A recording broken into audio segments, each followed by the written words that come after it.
अस्सलाम वालेकुम स्टूडेंट्स। आज हमारा टॉपिक ऑफ डिस्कशन है न्यूक्लियोफिलिक सब्स्टिट्यूशन रिएक्शंस। अब न्यूक्लियोफिलिक सब्स्टिट्यूशन रिएक्शंस होते कौन से हैं? वो रिएक्शंस जिसमें हेलोजन जो है आप अल्काइल हैलाइड का उसको रिप्लेस करते हो किसी दूसरे एटम या ग्रुप से, तो उसको बोलते हैं न्यूक्लियोफिलिक सब्स्टिट्यूशन रिएक्शंस, या उनको सिंपल आप SN रिएक्शंस भी बोल सकते हो, या आप इन अदर सेंस ये भी कह सकते हो कि वो रिएक्शंस जिसमें एक न्यूक्लियोफाइल जो होता है वो रिप्लेस करता है दूसरे न्यूक्लियोफाइल को। जब एक न्यूक्लियोफाइल दूसरे न्यूक्लियोफाइल को रिप्लेस कर देता है तो वो न्यूक्लियोफाइल जो रिप्लेस हो जाता है उसको क्या बोलते हैं? Leaving group. ठीक है, ऐसे रिएक्शंस को भी न्यूक्लियोफिलिक सब्स्टिट्यूशन रिएक्शन बोला जाता है। अच्छा, अब न्यूक्लियोफिलिक सब्स्टिट्यूशन रिएक्शन को मज़ीद डिस्कस करने के लिए सबसे पहले तो आपको टर्मिनोलॉजीज़ के बारे में पता होना चाहिए कि न्यूक्लियोफिलिक सब्स्टिट्यूशन रिएक्शन के अंदर कौन कौन सी टर्मिनोलॉजीज़ इस्तेमाल होती हैं। अच्छा, कौन कौन सी टर्मिनोलॉजी इस्तेमाल होती हैं न्यूक्लियोफिलिक सब्स्टिट्यूशन रिएक्शन के अंदर? एक तो न्यूक्लियोफाइल होता है, इलेक्ट्रोफाइल होता है, लिविंग ग्रुप तीसरे नंबर पर आ गया, और सबस्ट्रेट मॉलिक्यूल। सबसे पहले हम बात करते हैं न्यूक्लियोफाइल की। न्यूक्लियोफाइल क्या चीज़ है? न्यूक्लियोफाइल का मतलब है न्यूक्लियस लविंग। ठीक है, यानी ये न्यूक्लियस से प्यार करता है। ठीक है, इसकी अट्रैक्शन है किसके लिए?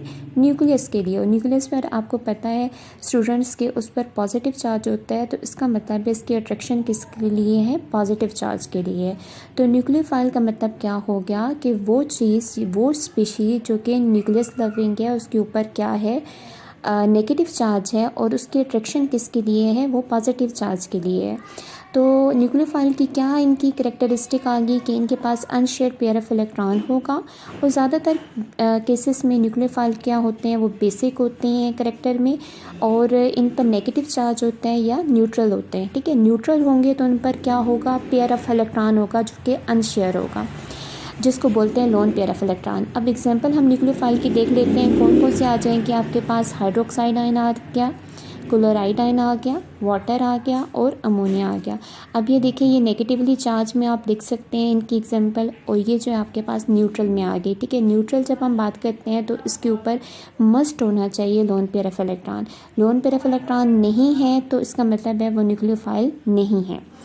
अब आते हैं आप नेक्स्ट बात इसकी करते हैं इलेक्ट्रोफाइल की।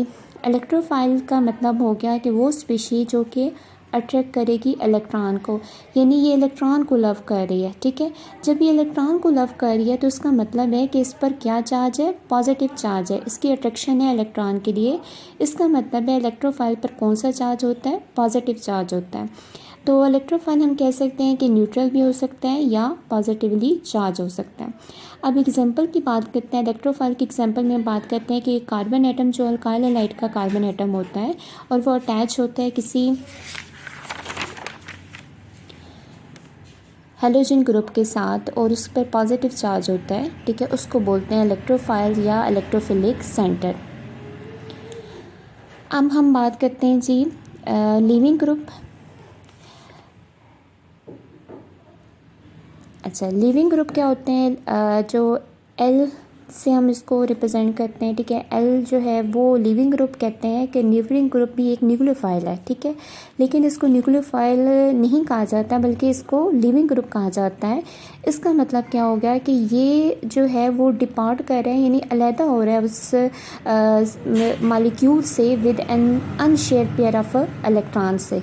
ठीक है, कि इसको हम ये न्यूक्लियोफाइल ही होता है, लेकिन इसको न्यूक्लियोफाइल नहीं बोलते बल्कि लिविंग ग्रुप बोलते हैं, क्योंकि ये लीव कर जाता है और अपने साथ एक अनशेयर्ड पेयर ऑफ इलेक्ट्रॉन लेके जाता है। ठीक है, अगर हम एसन रिएक्शन जो न्यूक्लियोफिलिक सब्स्टिट्यूशन रिएक्शन है, ठीक है, अगर हम चाहते हैं कि वो फॉरवर्ड डायरेक्शन में जाएं, ठीक है, तो इनकमिंग जो आ रहा है न्यूक्लियोफाइल, ठीक है, उसको क्या होना चाहिए? स्ट्रांग होना चाहिए देन द डिपार्टिंग वन। ठीक है, यानी लिविंग ग्रुप से ज़्यादा उसको स्ट्रांग होना चाहिए, आने वाले न्यूक्लियोफाइल को जो छोड़ने वाला न्यूक्लियोफाइल है उससे ज़्यादा स्ट्रांग होना चाहिए। ठीक है, क्योंकि जो आपके पास न्यूक्लियोफिलिक सब्स्टिट्यूशन रिएक्शन यही होता है ना कि आपके पास एक न्यूक्लियोफाइल जो है वो दूसरे न्यूक्लियोफाइल को क्या कर रहा है? रिप्लेस कर रहा है।